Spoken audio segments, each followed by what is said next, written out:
The United States has imposed the harshest sanctions in the world against Iran. No trade, no oil, no contact. And yet, Iranian oil keeps moving through the global supply chain.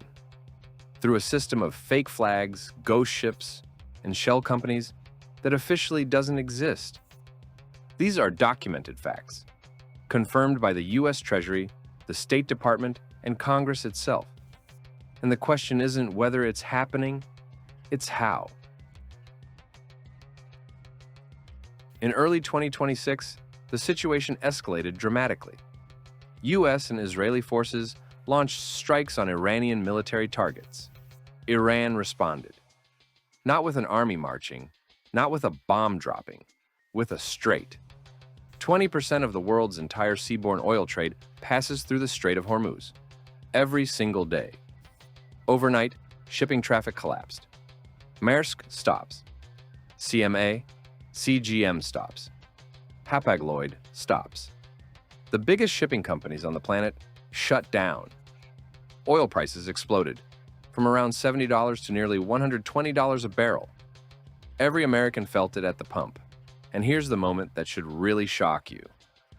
In the middle of this crisis, with the US Navy sitting right outside the Strait of Hormuz, Iran was still exporting 1.84 million barrels of oil per day. According to trade intelligence firm Kepler, more than before the conflict started. How is that possible? Because Iran built a system that no law, no blockade, and no war has been able to stop. A system that's been growing in the shadows for years, invisible, unstoppable. And to understand it, we need to go back to where it all began, to a dusty desert province in southwestern Iran, where the flares are burning day and night for decades. Beneath the ground of Khuzestan province lies one of the largest oil reservoirs on Earth. Over 150 billion barrels of proven reserves, more than all of Europe could consume in a century. And yet, Iran isn't officially allowed to sell any of it. Decades of sanctions have left their mark. No Western technology, no modern drilling equipment, no maintenance contracts. Pipes rust, pumps break down. The infrastructure is falling apart. And here's the moment that turns everything upside down. The US Energy Information Administration, in an official report submitted to Congress, confirmed that Iran earned $53 billion from sanctioned oil exports in 2023 alone. $53 billion. From oil exports that remain under active international sanctions. From fields that were supposed to be sitting idle. How? Iran brought in Chinese engineers, Russian spare parts, and trained its own people to keep Western machinery running without Western components. At the top of this system stands one man, Mohsen Paknejad, Iran's oil minister since August 2024, personally sanctioned by the US Treasury.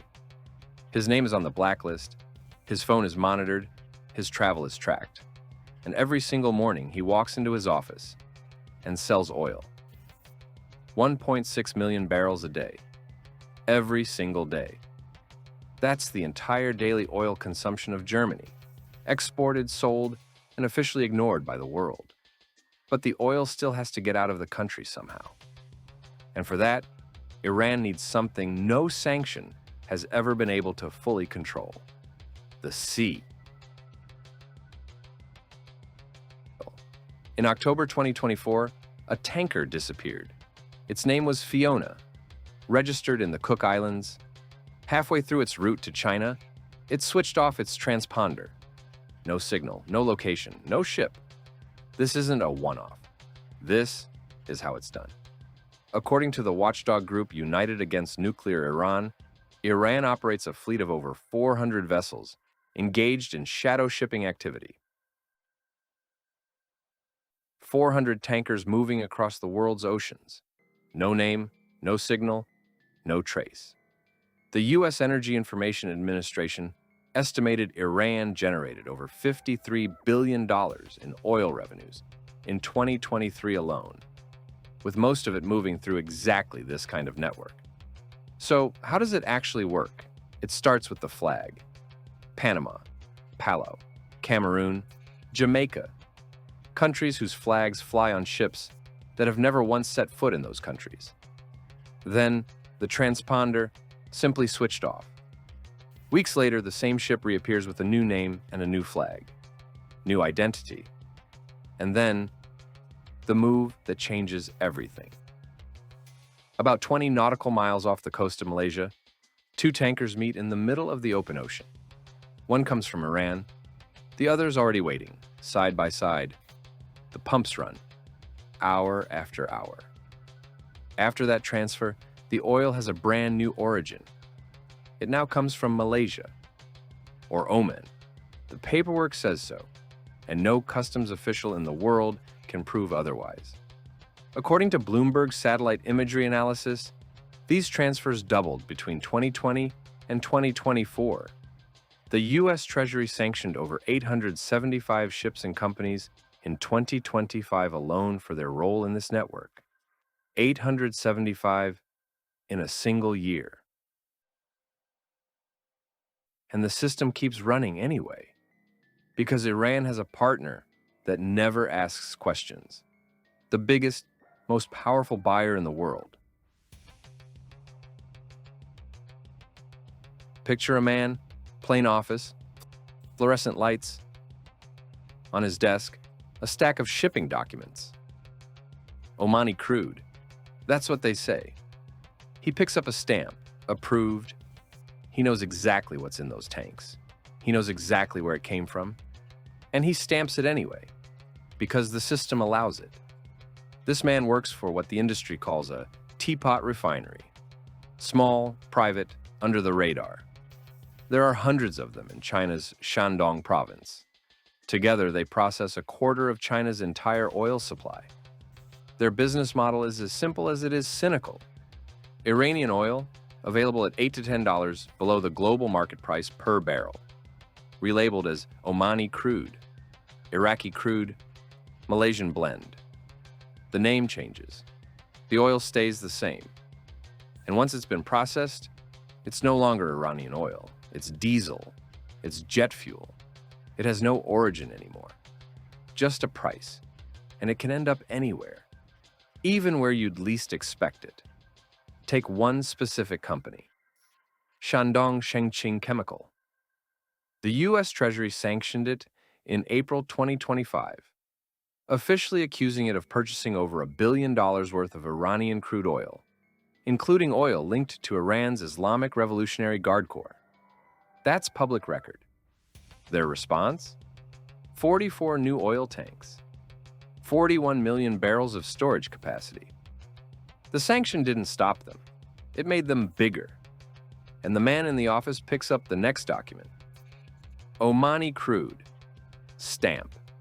Approved. January 22nd, 2025, Port of Huizhou, China. A tanker pulls in. Its name is Nikola.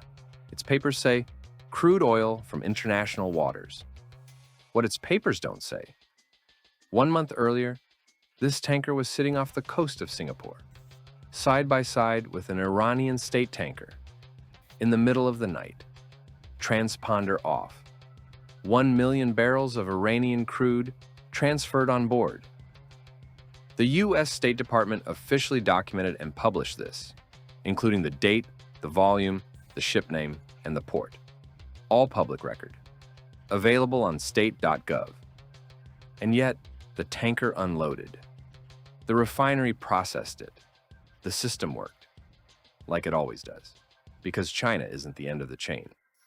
According to US government data, Iran moves product to the UAE, to Malaysia, to Sri Lanka, to Bangladesh.